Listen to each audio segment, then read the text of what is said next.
Thank you, Chairman. Mr. Turk, I'd like to start with you. On March 9th of this year, this committee held a hearing regarding the death of Agent Zapata. You were invited to come to this hearing, correct? I was, sir. Why weren't you here? You may allow me to explain, sir? Yes. We had about, I want to say, 8 days' notice with that hearing. Right out of the box, we were advised by Department of Justice that they thought there were certain, for lack of a better word, etiquette rules from past committees and past department membership for things like 14-day rules. They talked about how most organizations would only send one representative, not multiple representatives, and typically that would be the head of the agency. It was completely of my understanding and that of the SAC of Dallas, who also was not here, that there was communication not only within ATF but with the department. So who made the decision not to be here? I would say that was a collective decision. Ultimately, we were following guidance by DOJ, and I believe that SAC and I, our lack of attendance here was in good faith, that we were operating from guidance from above, and the chairman of a committee invites you to come to the hearing. You just unilaterally decided not to show up. You didn't even inform us until, I think it's less than 24 hours before the hearing. Sir, it was my understanding that communication was happening throughout that Mr. Strick, last week. listen, we appreciate being here today. I appreciate what you do for this country.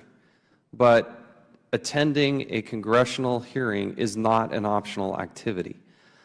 And I want to be crystal clear with you, as I did the acting administrator, or the acting, your boss, that it is not an optional activity. And for you to unilaterally just kind of collectively say, well, 2 of our people aren't going to show up, come on. That doesn't happen in any other setting, and you should be ashamed of yourself for that. Well, sir, I would say, and if you may please allow me, because you're questioning my honor now. Yeah, I am. I don't appreciate that. Okay. Well, I am, because you were invited to come. Sir, I was following guidance. I'm a good soldier. I was following orders. Okay? Who ordered you? Who told you not to come? The Department of Justice Who? decided. I want to know a name. Sir, I don't want to know names. There's so many names. I could probably list off 8 names between the agency and the department. Good. Start. Give me one. So you got 8 names. Name them right now.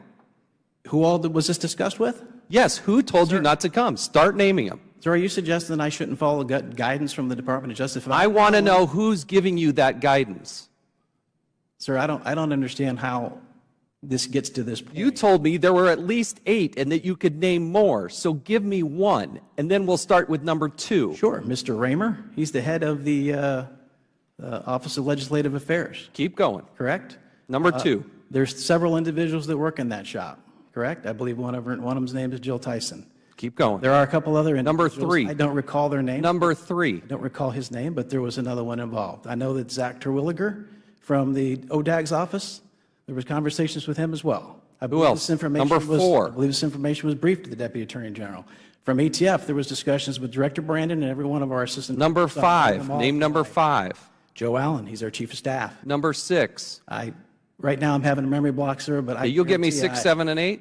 I guarantee I give you more names than that, sir. But, I don't understand. When will you give me those names? I'll give those names as soon as I can recall, sir, and I'm sure my staff can help me with that. Give me a date. Give me a date. Give me a date when you're going to give me those names. Sir, I would never, ever have dishonored this committee or myself or the agency and failed to appear if I thought for a minute that this would have ever happened. Not for a minute. Yeah, if you didn't think there were going to be any consequences, you just decided to blow it off. Look, I have briefed your staff. I have offered 3 times to meet with you. We want you to brief the members of Congress. Sir, I offered to meet with you personally on this matter the day after that hearing took place. I've met with. No. We do this in the open, in the public, so all members of Congress. It's nice that you say you're going to brief staff. I'm happy to answer that right now. Hold on. We want you to brief members of Congress. I'm doing that not right behind now, closed doors either. You were invited here for a purpose. Now, I appreciate you giving me those names. Sir, I came here as a good, honorable person, and you admitted that you challenged my honor. I do not appreciate that. I operated in good faith. Operating in good faith, you didn't show up. I was told that it was an invitation, as Director Brandon explained. I did not know that was not optional. I would have happily I would have happily gone against Department of Justice guidelines and been here that day. I've even discussed it with Inspector General Horowitz. Everyone that I've ever talked to about this understands precisely what happened that day. Yet you want to get your 15 seconds of YouTube minute time to challenge my honor. You know, that night, sir, I had to call my sister. My sister and my brother worked for ICE. It was portrayed that I failed to testify. You did. Before That's hearing. the fact. I did not fail, sir. I was. That is the fact. You failed to testify. I was following guidance. I would never dishonor In fact, the memory Mr. Brandon, of an ICE agent that way. This is what Mr. Brandon said. Well, the decision is theirs voluntarily. To let you know, Mr. Chairman, I did not order them not to be here, and no one that I know of from the department ordered them not to be here. Is that correct or incorrect? Sir, it's my understanding that that was the first time he was ever made aware of that morning. I think he got caught off guard, and I believe you had some words with him right before the hearing started. It's not completely accurate, no. So what Mr. Brandon testified to is not accurate. What he said was, well, it is true to the extent, no, I was not ordered not to come. No one needed to order me, sir. All I need to be is told I don't need direct orders. I didn't need your subpoena. If I would have known I needed to be here, I would have been here. That's why you were invited to come testify. Was it your voluntary decision to do it or not do it? No, sir. I was following guidance. Okay. To the members of this committee, it's stunning that we have to take now 6 minutes to go through this. Stunning to me that you're challenging my entire career, sir, over a thing that's quite obvious. I didn't challenge your entire career. I started off by saying we appreciate everything you do. Sir, hold on. My honor. When I'm asking you a question, you're going to listen, okay? I thanked you for your service to this country. You've done innumerable things that we can't even name here throughout a long and distinguished career. That's why you're in a senior position. But when you are invited to Congress, it is not an optional activity. You can't separate my honor from what I do for my career and my life, sir, to your scenario that you're trying to point out. They're one and the same, sir. They are one and the same. Okay. Well, I'm not here to disparage your entire career based on one incident. I'm here to say that that one incident was a really, really bad decision. And we're tired of people saying, well, I'll brief staff or I'll talk to you privately.